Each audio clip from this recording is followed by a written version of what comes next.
meet me at the forum. Halo guys, selamat datang kembali di channel Cerita Singkat. Kali ini kita akan mengulas sebuah kisah penuh ketegangan tentang pengkhianatan, pelarian, dan perjuangan bertahan hidup dari sebuah serial aksi yang sangat intens, berjudul Lucky, episode 1. Bayangkan saja, baru aja merayakan keberhasilan membawa kabur uang jutaan dolar bersama pasangan, besok paginya malah ditinggalkan sendirian tanpa sepeser uang pun. Ditambah lagi jadi buruan agen FBI dan kelompok mafia paling sadis. Bagaimana cara bertahan hidup seperti ini? Mari kita langsung simak kisahnya. Cerita dimulai di sebuah kamar hotel. Di sana, sepasang suami istri, Lucky dan Carrie, sedang berbicara dengan santai. Mereka baru saja menyelesaikan sebuah misi perampokan yang tampaknya berjalan lancar. Meski Carrie merasa mereka telah berhasil, Lucky merasakan ada sesuatu yang tidak beres. Carrie mencoba menenangkan Lucky dan memintanya untuk tidak terus memikirkan ayahnya. Mereka pun bersiap-siap untuk meninggalkan Amerika demi memulai kehidupan baru yang lebih baik. Mereka kemudian meninggalkan kamar hotel di mana tergeletak sebuah koper berisi penuh dengan uang. Malam itu, mereka merayakannya dengan bersenang-senang di bar hotel. Di bawah alunan musik dan suasana pesta, mereka minum bersama, bermain judi di kasino, sampai akhirnya ditutup dengan berdansa romantis di atap hotel.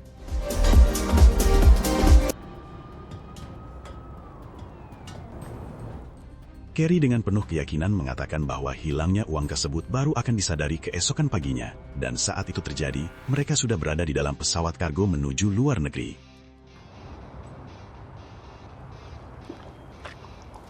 Go! Yeah, we're drinking tonight. Yeah. Goes to my room every night. Everything is alright. Then I drift away. I softly say, like dreamers do, I dreams of you. Setelah merayakan sisa waktu dari kehidupan mereka, keduanya pun tertidur.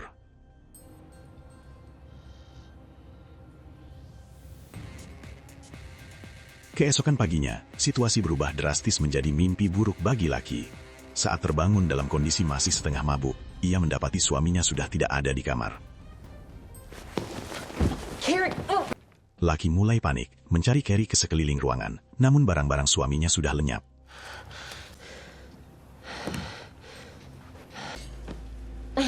Carrie telah pergi meninggalkannya dan membawa kabur seluruh uang hasil curian mereka.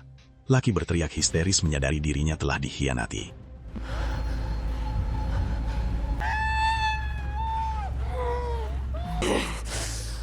Tak lama kemudian, sirine polisi meraung-raung di luar hotel.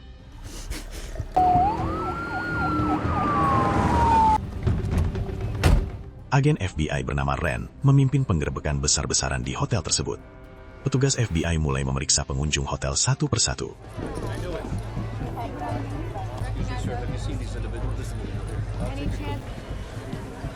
Saat Lucky turun ke lantai dasar hotel, dia melihat siaran berita yang sedang ditayangkan. Terungkap bahwa Carrie Masterson dan istrinya, Luciana Armstrong, alias Lucky, kini menjadi buronan nasional atas kasus pencurian uang pajak senilai jutaan dolar yang terkait dengan sindikat skema biodiesel ilegal. So this is Agent Cruz. I'm gonna need you out. Menyadari dirinya sedang dicari, Lucky langsung mengenakan tudung kepalanya. Agen Ren segera menekan pihak keamanan hotel untuk mendapatkan akses penuh terhadap kamera pengawas dan sistem pengenalan wajah. Ready? Misalnya satu hampir saja berhasil keluar dari hotel itu. Sayangnya di depan lobi tiba-tiba berhenti sebuah mobil polisi lain. Lucky buru-buru masuk kembali kulit dan bermaksud kembali ke kamarnya. Namun petugas FBI nampak sedang berusaha masuk ke kamarnya. Lucky buru-buru kabur kembali ke bawah melalui tangga darurat.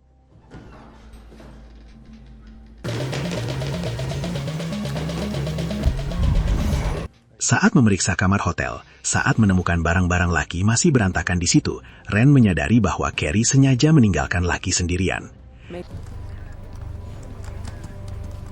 Freeze. Di saat yang sama, Lucky berusaha menyelinap di antara keramaian kasino, namun agen FBI yang mengawasi kamera CCTV segera menyadari penyamarannya.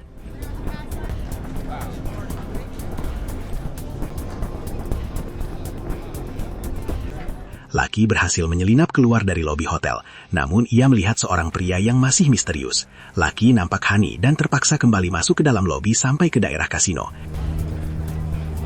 So, Mr. Barr, how many... Di saat itulah, dia berpapasan dengan agen Ren yang mengenalinya.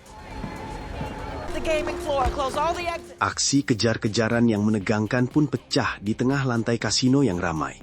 Lucky berlari sekencang mungkin, menabrak beberapa orang, dan membuat para pengunjung panik. Sementara para agen terus membuntutinya dari belakang.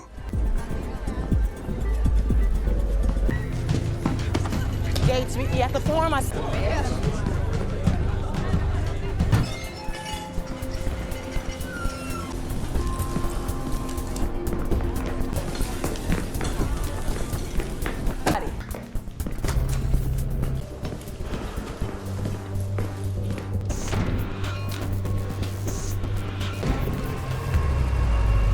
Lucky akhirnya berhasil mencapai area bongkar muat barang di bagian belakang hotel. Dalam situasi terdesak, Lucky melihat sebuah truk pengirim barang yang sedang bersiap pergi. Ia yang menggunakan alat riasnya agar terlihat seperti bekas lebam, lalu menghampiri sang sopir dan berbohong dengan mengatakan bahwa ia sedang melarikan diri dari kekasihnya yang kasar saat mabuk. Merasa iba, sopir tersebut setuju untuk membantunya keluar dari area hotel, tepat sebelum agen FBI berhasil mencapai area bongkar buat itu.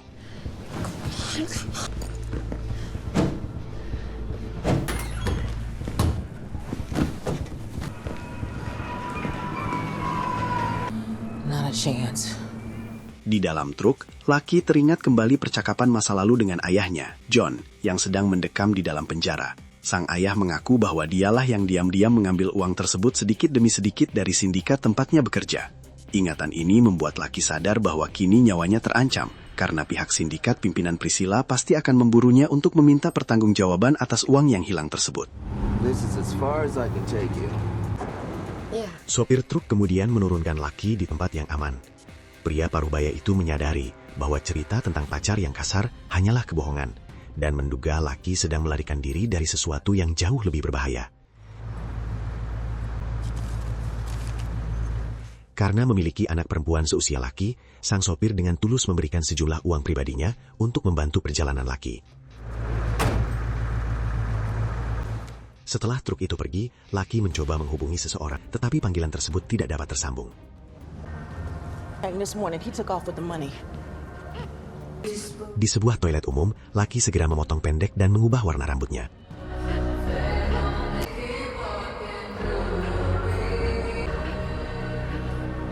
Mason. Yeah. Sementara itu, agen Ren yang kehilangan jejak mulai mempersempit pencarian dengan mengawasi rute-rute bus yang keluar dari Las Vegas. Dugaan agen tersebut tepat. Lucky saat itu sudah berada di stasiun bus untuk membeli tiket menuju Grand Canyon.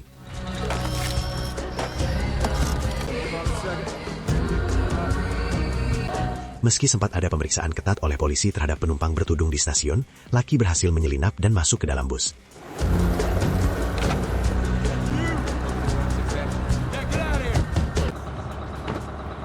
Sementara pria misterius yang nampaknya seperti anggota geng mafia mengamati dari jauh dan membuntuti bus yang ditumpangi Lucky.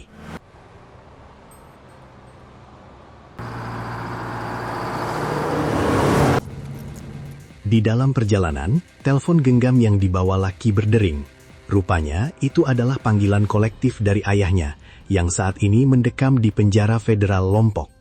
Lucky menerima panggilan tersebut dan menceritakan bahwa rencananya berantakan karena Carrie mengkhianatinya. Meskipun situasi sangat sulit, ayahnya mencoba membakar semangat Lucky dengan mengingatkannya pada prinsip bertahan hidup mereka. Selalu membaca situasi, jangan pernah mempercayai siapapun, dan jangan mengambil jalan pintas. Touché. Lucky berjanji akan menghubungi ayahnya kembali setelah mendapatkan nomor baru, lalu menutup telepon dengan perasaan campur aduk. I'll call you.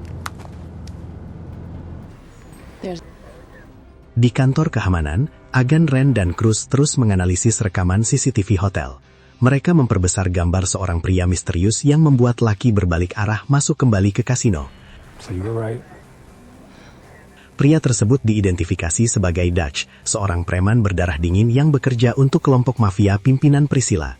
Menyadari bahaya yang mengintai, Ren bergumam bahwa Lucky harus berdoa agar FBI bisa menemukannya lebih dulu sebelum kelompok penjahat itu berhasil menemukannya. Sementara itu, bus yang ditumpangi Lucky tiba di tempat peristirahatan di Arizona untuk berhenti sejenak sebelum melanjutkan perjalanan ke Grand Canyon. I know the feeling. Namun, saat Lucky sedang menikmati makan siangnya, seorang agen FBI bernama Agen Mason tiba-tiba muncul dan menodongkan senjata ke arahnya. Lucky kembali melarikan diri, memicu aksi kejar-kejaran yang sengit di luar area parkir.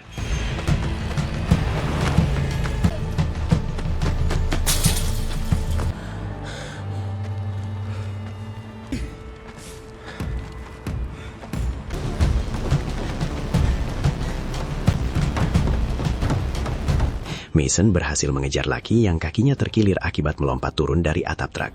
Namun tiba-tiba sebuah mobil menabrak Mason sampai tewas.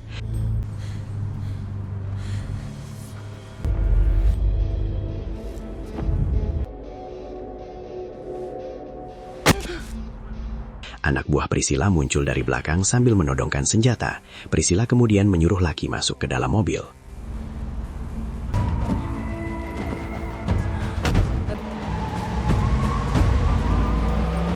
Di dalam mobil, Priscilla menginterogasinya dengan kejam dan meminta agar uangnya segera dikembalikan. Lucky bersumpah bahwa ia tidak memegang uang tersebut karena Carrie, yang ternyata adalah anak Priscilla, telah membawa kabur semuanya. Namun Priscilla sama sekali tidak mempercayai ucapan wanita yang ia tahu penuh dengan tipu daya itu. Where's my son? I don't know. Got this money. Priscilla memperingatkan Lucky tentang konsekuensi mengerikan yang akan menimpa dirinya dan ayahnya jika uang tersebut tidak kembali. To know when you're telling, it's not my money, and you know whose it is, so. I'm telling the truth. I don't know where to go. Anak buah Priscilla kemudian memindahkan Lucky ke dalam bagasi mobil lainnya. Priscilla memerintahkan anak buahnya untuk membawa Lucky ke sebuah rumah di tengah gurun terpencil agar ia punya waktu untuk merenungkan nasibnya. Take her back to the house. Well, give her a little time to. Anyone would choose to live in the desert.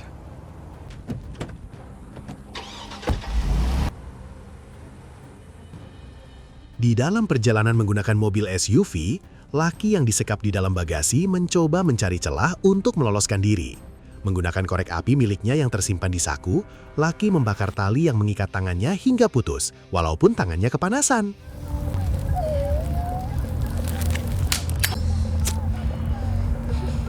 Ia kemudian mengambil tongkat flare dan sebuah obeng, lalu menjebol kursi belakang.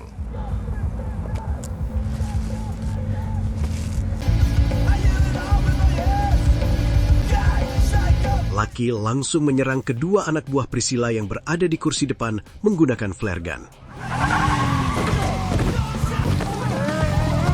Perkelahian brutal pun terjadi di dalam mobil yang sedang melaju kencang, membuat bagian dalam kendaraan tersebut terbakar dan berjalan oleng tidak terkendali di jalanan raya, sampai akhirnya mobil itu terguling.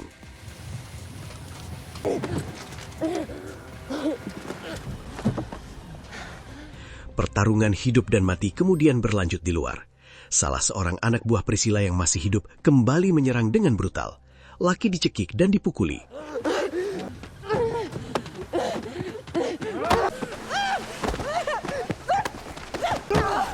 Namun dengan sisa-sisa kekuatannya, ia berhasil menusuk kepala lawannya menggunakan obeng yang dia dapatkan dari dalam bagasi mobil.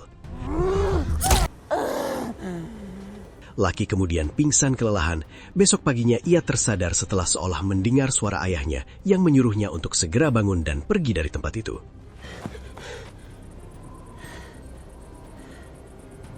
Episode 1 ini berakhir di tengah gurun saat Lucky menyeret jasad anak buah Priscilla ke dalam mobil dan membakar mobil itu.